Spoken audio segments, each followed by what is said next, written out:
कल तो रात देर तक सभी माननीय सांसदों ने अपने विचारों से इस आभार प्रस्ताव को समृद्ध किया।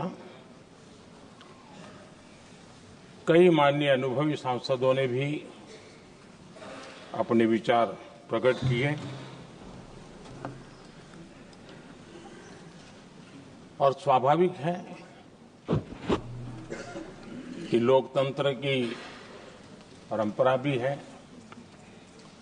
जहां आवश्यकता था वहां प्रशंसा हुई, जहां परेशानी थी वहां कुछ नकारात्मक बातें भी हुई, लेकिन ये बहुत स्वाभाविक है। अध्यक्ष जी, मेरे लिए बहुत बड़ा सौभाग्य है कि देश की जनता ने मुझे 14वीं बार इस जगह पर बैठकर के राष्ट्रपति जी के उद्बोधन को आभार व्यक्त करने के लिए अवसर दिया है और इसलिए मैं आज जनता जनार्दन का भी बड़े आदर के साथ आभार व्यक्त करना चाहता हूं और सदन में चर्चा में जिन जिन लोगों ने हिस्सा लिया, चर्चा को समृद्ध किया, उन सब का भी मैं आभार व्यक्त करता हूं। आदरणीय सभापति जी, हम 2025 में हैं। एक प्रकार से 21वीं सदी का 25% हिस्सा बीत चुका है।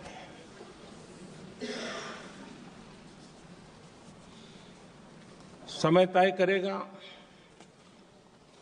20वीं सदी के आजादी के बाद और 21वीं सदी के प्रथम 25 साल में क्या हुआ, कैसा हुआ।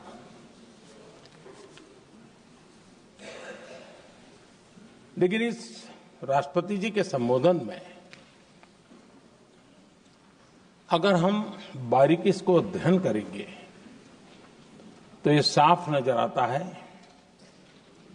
कि उन्होंने देश के सामने भविष्य के 25 वर्ष और विकसित भारत के लिए एक नया विश्वास जगाने वाली बात,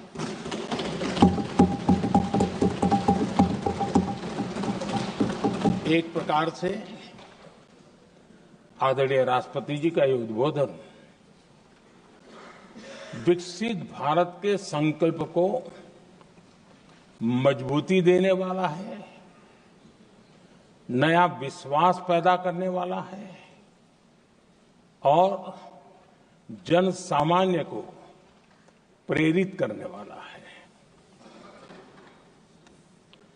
आदरणीय सभापति जी, सारे अध्ययन बार बार ये कह चुके हैं कि गत 10 वर्ष में देश की जनता ने हमें सेवा करने का मौका दिया। 25 करोड़ देशवासी गरीबी को परास्त करके गरीबी से बाहर निकले।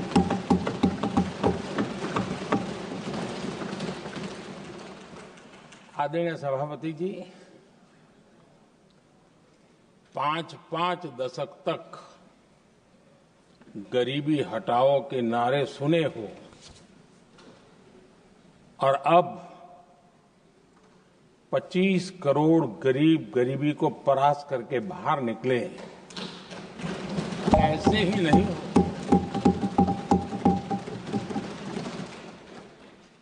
योजनाबद्ध तरीके से, समर्पित भाव से अपनेपन की पूरी संवेदनशीलता के साथ जब गरीबों के लिए जीवन खपाते हैं ना, तब ये होता है। आदरणीय सभापति जी, जब जमीन से जुड़े लोग जमीन की सच्चाई को जानते हुए जमीन पर जीवन खपाते हैं, तब जमीन पर बदलाव निश्चित होके रहता है।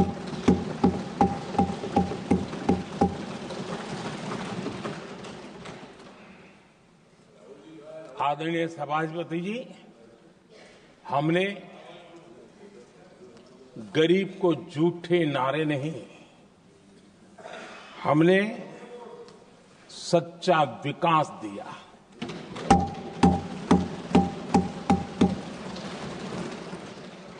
गरीब का दुख, सामान्य मानवी की तकलीफ, मिडिल क्लास के सपने ऐसे ही नहीं समझे जाते। आदरणीय सभापति जी, इसके लिए एक जज्बा चाहिए।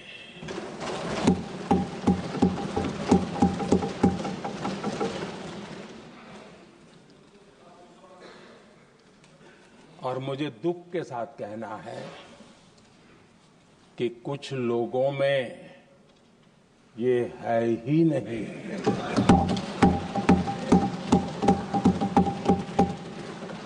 आदरणीय सभापति जी, बारिश के दिनों में कच्ची छत, फुसकी, प्लास्टिक की चादर वाली छत, उससे नीचे जीवन गुजारना कितना मुश्किल होता है। पल पल सपने रौंद दिए जाते हैं, ऐसे पल होते हैं, ये हर कोई नहीं समझ सकता। आदरणीय सभापति जी, अब तक गरीबों को 4 करोड़ घर मिले हैं।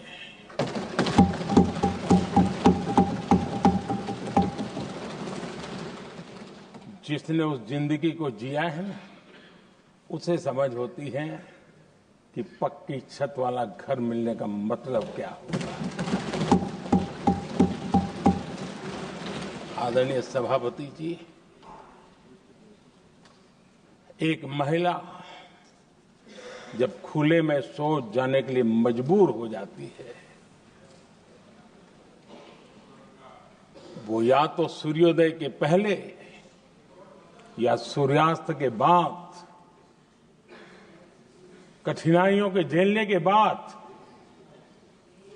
इस छोटा सा अपना नित्य कर्म करने के लिए निकल सकती है।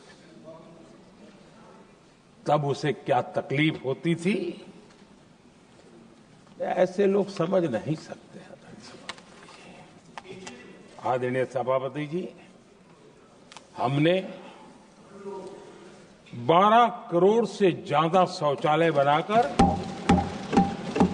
बहनों बेटियों की मुश्किलें दूर की।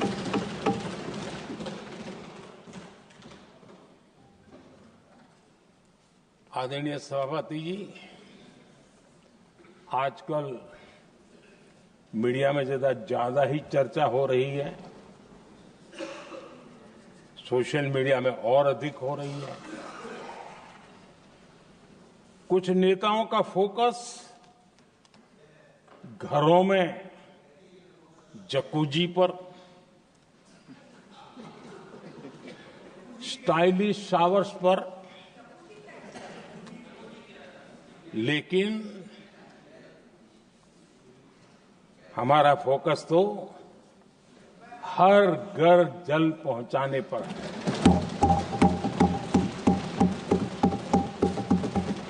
आजादी के 75 साल के बाद देश में 70-75% करीब 16 करोड़ से भी ज्यादा घरों के पास जल का करने के लिए नल का कनेक्शन नहीं था। हमारी सरकार ने 5 साल में 12 करोड़ परिवारों को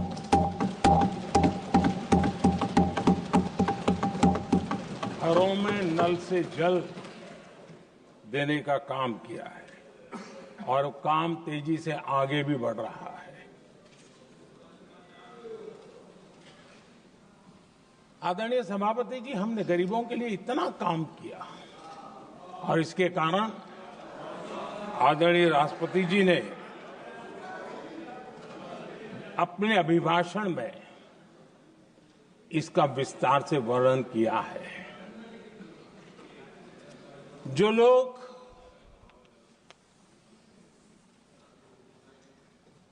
गरीबों की झोपड़ियों में फोटो सेशन कराकर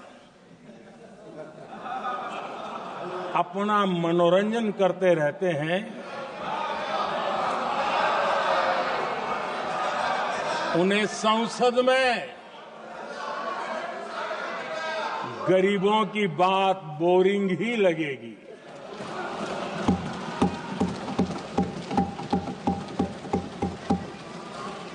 आदरणीय सभापति जी, मैं उनका गुस्सा समझ सकता हूं।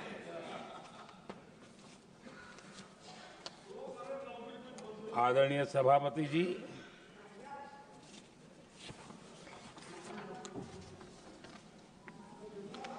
समस्या की पहचान करना एक बात है, लेकिन अगर जिम्मेवारी है तो समस्या की पहचान कर करके छूट नहीं सकते। उसके समाधान के लिए समर्पित भाव से प्रयास करना होता है। हमने देखा है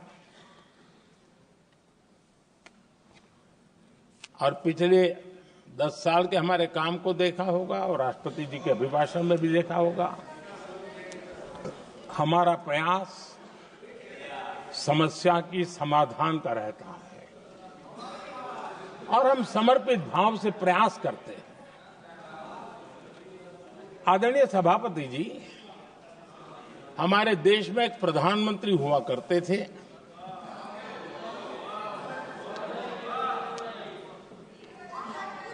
उनको मिस्टर क्लीन करने कहने की एक फैशन हो गई थी। उस प्रधानमंत्री जी को मिस्टर क्लीन कहने की फैशन हो गई थी। उन्होंने एक समस्या को पहचाना था और उन्होंने कहा था कि दिल्ली से 1 रुपया निकलता है तो गांव में 15 पैसा पहुंचता है। अब उस समय तो पंचायत से लेकर पार्लियामेंट तक एक ही पार्टी का राज था। पंचायत से पार्लियामेंट तक एक ही पार्टी का राज था और उस समय उन्होंने सार्वजनिक रूप से कहा था कि 1 रुपया निकलता है 15 पैसा पहुंचता है। बहुत गजब की हाथ सफाई थी।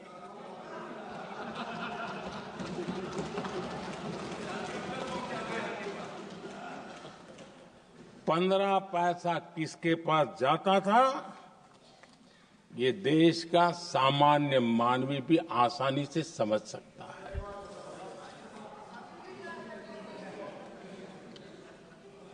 आदरणीय सभापति जी, देश ने हमें अवसर दिया, हमने समाधान खोजने का प्रयास किया।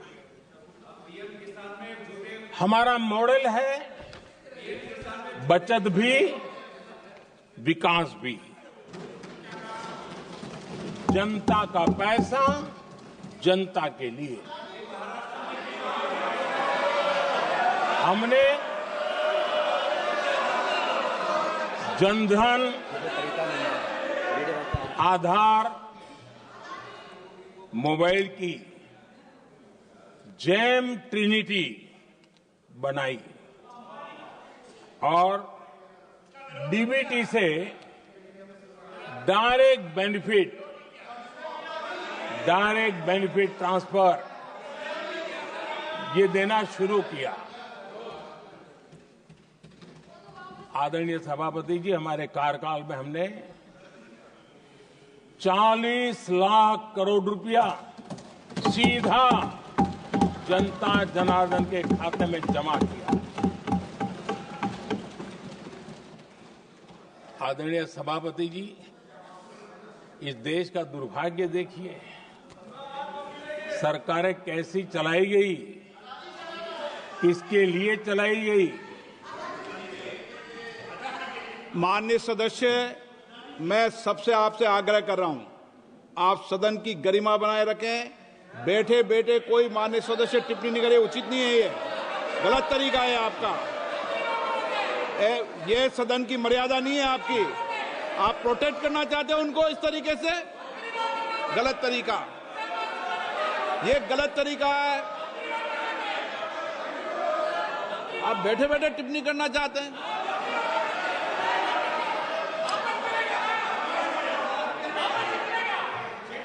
आदरणीय सभापति जी,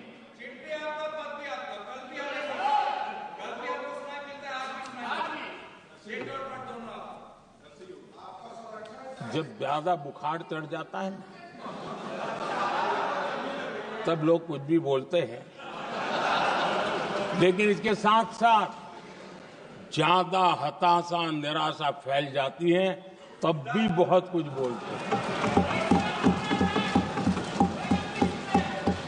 आदरणीय सभापति जी, जिनका जन्म नहीं हुआ था, जो भारत की इस धरती पर अवतरित नहीं हुए थे, ऐसे 10 करोड़ फर्जी लोग सरकारी खजाने से अलग अलग योजनाओं का फायदा ले रहे थे। आदरणीय सभापति जी, सही को अन्याय न हो इसलिए राजनीतिक फायदा नुकसान की परवाह किए बिना हमने इन 10 करोड़ फर्जी नामों को हटाया और असली लाभार्थियों को खोज खोज करके उन तक मदद पहुंचाने का अभियान चलाया। आदरणीय सभापति जी, ये 10 करोड़ फर्जी लोग जब हटे और भिन्न भिन्न योजनाओं का हिसाब लगाएं तो करीब करीब 3 लाख करोड़ रुपया गलत हाथों से जाने से बच गए। मैं हाथ किसका था ये नहीं कह रहा हूं, गलत हाथों से। आदरणीय सभापति जी, हमने सरकारी खरीद में भी टेक्नोलॉजी का भरपूर उपयोग किया, ट्रांसपेरेंसी लाए और जेम पोर्टल, जो आज राज्य सरकारें भी उसका उपयोग कर रही है, जेम पोर्टल से जो खरीदी हुई, उससे आमतौर पर जो खरीदी होती है उससे कम पैसों में खरीदी हुई और सरकार के 1,15,000 करोड़ रुपए की बचत हुई।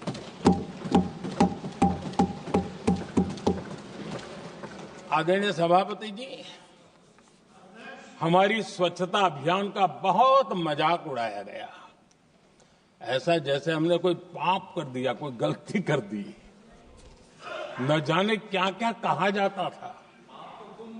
लेकिन आज मुझे संतोष से कहना है कि इन सफाई के कारण हाल के वर्षों में सिर्फ सरकारी दफ्तरों से जो कबाड़ बेचा गया ना, उसमें 2300 करोड़ रुपया सरकार को मिले हैं। महात्मा गांधी ट्रस्टीशिप के सिद्धांत की बात करते थे। वो कहते थे कि हम ट्रस्टी हैं, ये संपत्ति जनता जनार्दन की है और इसलिए हम पाई पाई को एक ट्रस्टीशिप के सिद्धांत के आधार पर बचाने की और सही जगह पर उपयोग करने का प्रयास करते हैं। और तब जाकर के स्वच्छता अभियान से कबाड़ बेचकर 2300 करोड़ रुपया